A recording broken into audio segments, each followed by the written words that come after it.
Welcome back to the Beonby show. Wow, it's been a while since I've said that, huh? I think it's been over a month and a half since I made this episode, or my last episode, and I sincerely apologize for that. As you most likely know, there's a lot of severe and very serious events going on in the world right now, particularly the coronavirus, COVID 19. Uh, the WHO, the World Health Organization, recently declared it a pandemic. And by the way, it's just me today, obviously, because currently where I live, people are not allowed to leave their homes for non essential things. And podcasts, however important they are non essential in living. So, so that's basically my explanation and my excuse for why I haven't been making podcasts, because I've been dealing with this whole thing and trying to understand what's going on. And that's actually what this episode is about. And I just want to let you know this is going to be a much shorter episode than normal. I just want to go over what the whole lowdown is on coronavirus. And I want to give you guys an understanding of what it is and how to understand it, so you can feel better about it, because I've done that, and that's also another reason why I haven't been making podcasts. I've been understanding what this thing actually is and how you can control it and how we can work together and cooperate to beat it. So that's basically what this episode is going to be about, and it's going to be very short, as I already mentioned, because I don't want to waste anyone's time, and I just want to get right to it so we can understand and eventually beat it, because an informed citizen is a very powerful citizen. So let's get right into it. So you may think that the coronavirus is one single thing, like one virus that's only existed once right now. But that's not true. There have actually been, as far as I know, two other coronaviruses, and one of them was SARS in 2003. And it's kind of similar to the coronavirus, but it was a lot more deadly, but a lot less contagious. So if you got it, there was a coin flip of whether you'd live or die, but it was basically impossible to spread it to other people. And then the other coronavirus was MERS, and that stands for Middle East Respiratory Syndrome, because it came from the Middle East. And that was in 2013, I think. I'm kind of blanking here, but I think that was in 2013, and SARS was in 2003. And SARS came from China and spread to Canada, but didn't get much farther than there. And obviously, MERS was a bit more serious. It started in the Middle East, and then it got to a few other places before it was ultimately contained. And now this is obviously the most serious one, coronavirus, COVID-19, whatever you want to call it in this day and age. So we're going to go over it and we're going to understand it so we can understand it together. So I'm going to talk about it as a whole, because that's what's most important for everyone right now. So currently, as of March 28th, 4:54 p.m., there are 657,434 confirmed cases on the globe. And that is a lot. That is a lot. That's way more than SARS or MERS ever had, and it's a very big deal. And a sixth of them, I think over a sixth of them, are in the U.S., and Italy has 92,000. It recently actually surpassed China in the amount of deaths that it had, because the virus originated in China, in the city of Wuhan, where it then spread, and now it is a worldwide pandemic. China has 81,000 cases, and Spain has 72,000. So those are the top four countries right now. And that may sound like a very big deal, but there are currently 141,419 people that have recovered from this disease, because this disease, if you get it, it's, I'll get into it later. The symptoms, I'll get into it later. I just want to give an overview right now. So 141,000 people have recovered. 3,000 of those are in the U.S., 12,000 in Italy, 74,000 in China, and 12,000 in Spain. Now, here's the more ominous side of this: the deaths. Worldwide, there have been 30,000 deaths.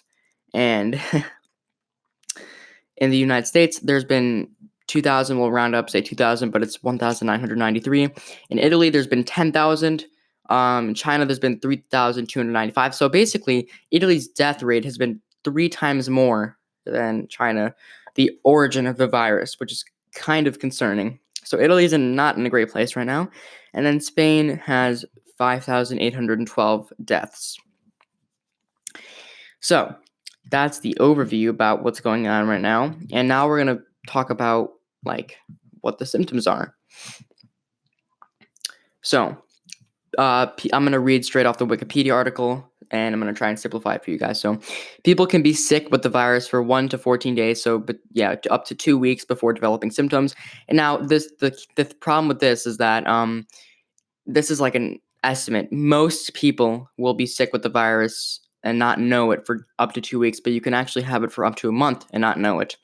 So that's a little disclaimer for that, but for the most part, it's accurate. So we'll continue. The most common symptoms of COVID-19 are fever, tiredness, and dry cough. So it's like the flu, and if it's a more severe case, let me try that again. So it's like the flu, but if it's a more severe case, then it's like pneumonia. And this is a very hopeful statistic. Most people, about 80%, recover from the disease without needing special treatment. Now, you're wondering what most people is. The range you want to be in is not young people, like very, very young people, like newborns to age 10. That's not necessarily a good case, but people age 13 to 40, I'd say, have the best chance of survival and recovering on their own without needing any medical assistance. But the problem is people 60 and older, especially with those with underlying health conditions, are going to have the roughest time with it. And if you are 80 and older, the disease can even be fatal. Older people and people with other medical conditions such as asthma, diabetes, or heart disease may be more vulnerable to becoming severely ill.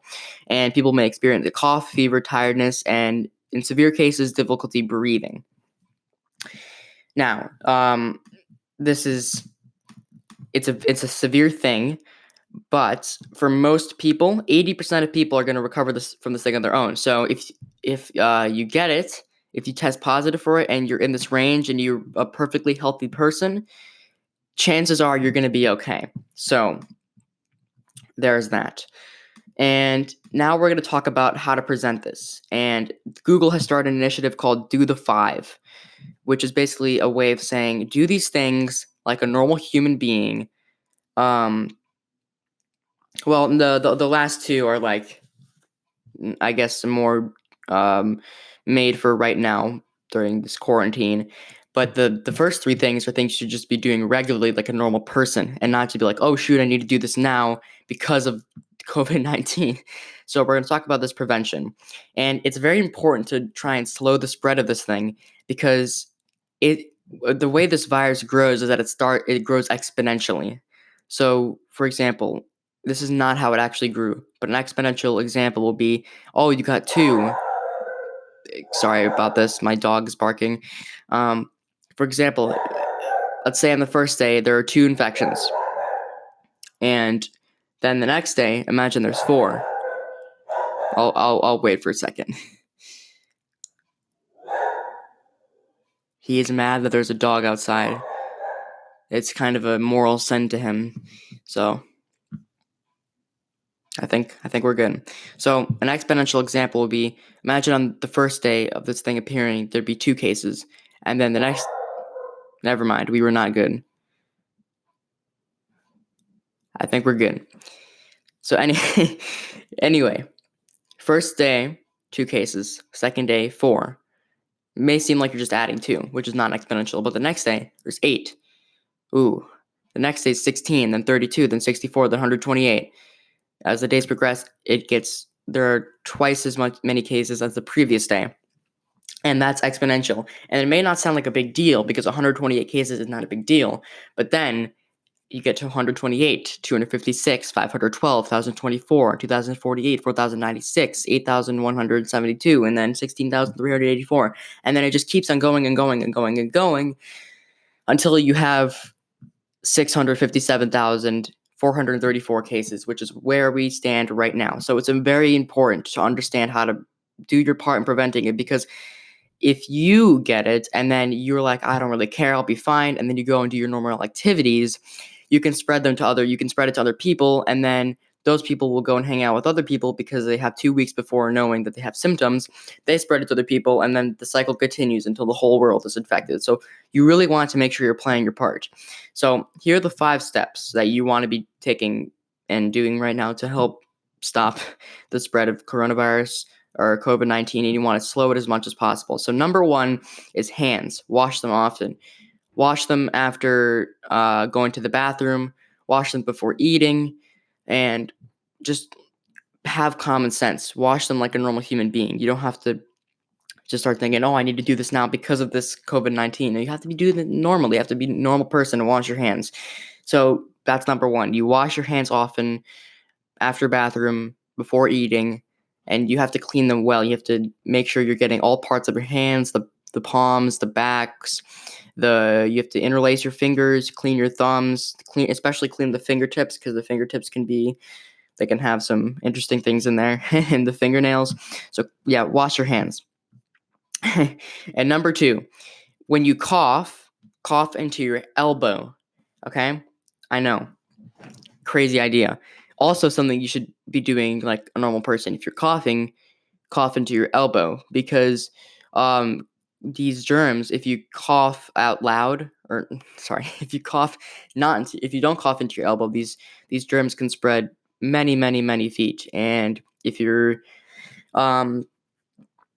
not practicing social distancing, which is another one of the steps I'll get to, if you're not practicing social distancing, these germs can get to the person, and then it exponentially spreads, and we already talked about that. So cough into your elbow. And then face, don't touch it. Don't touch your face. Try to avoid that as much as possible, because that's the way the coronavirus enters your body, and that's the way all viruses enter your body, through your face.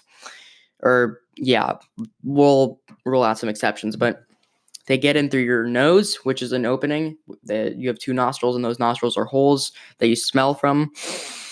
Those ones, yeah, I know. Remember the last time you smelled an apple pie? Through your nose.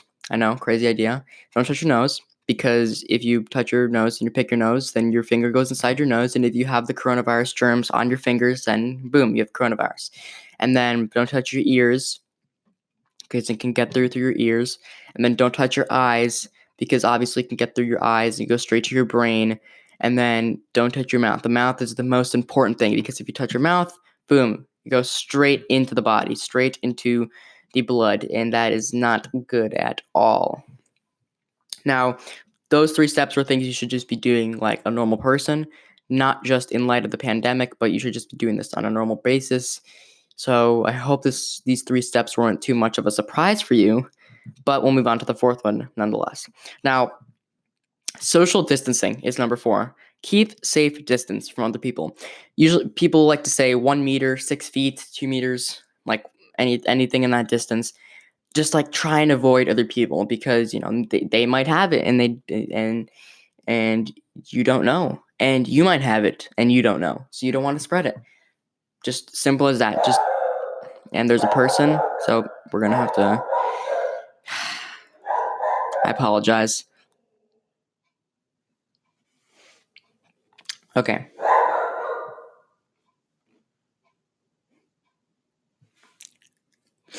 All right, I'm sorry for this, but can't control the dogs, So anyway, so you want to keep a safe distance from people, and just don't go near people. I mean, if you're an introvert, this works great, because you normally don't go near people. But if you're extroverted, then it's going to be a bit of a readjustment for you. But I hope everyone can understand this very basic rule of social distancing, 6 feet, 2 meters, something like that. Just stay as far away from people as possible. Introverts, this is your time to shine. And then number 5, most important one, stay home. Don't go outside. This is great for all the lazy people, and there are a lot of lazy people in the world. I am a lazy person. I will admit that. So I love staying home because I get to do things like this, which is fun. And so stay home. Just stay home. Work from home. Do school from home. My school is doing e-learning, electronic learning.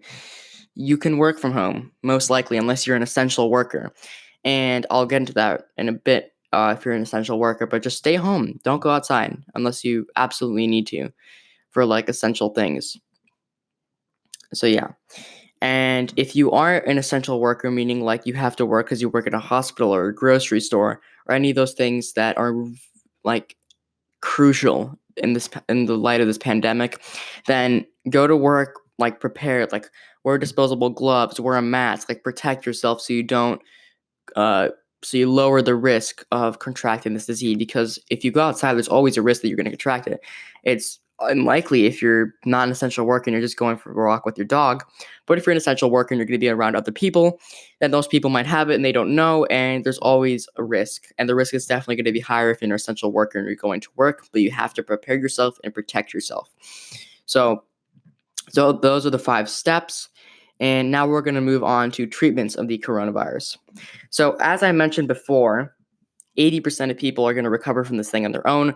So if you get it, if you're a healthy young person and you follow the steps to prevent other people from getting it, and you understand how to be a decent human being and not a bad one, then most likely you're going to be fine.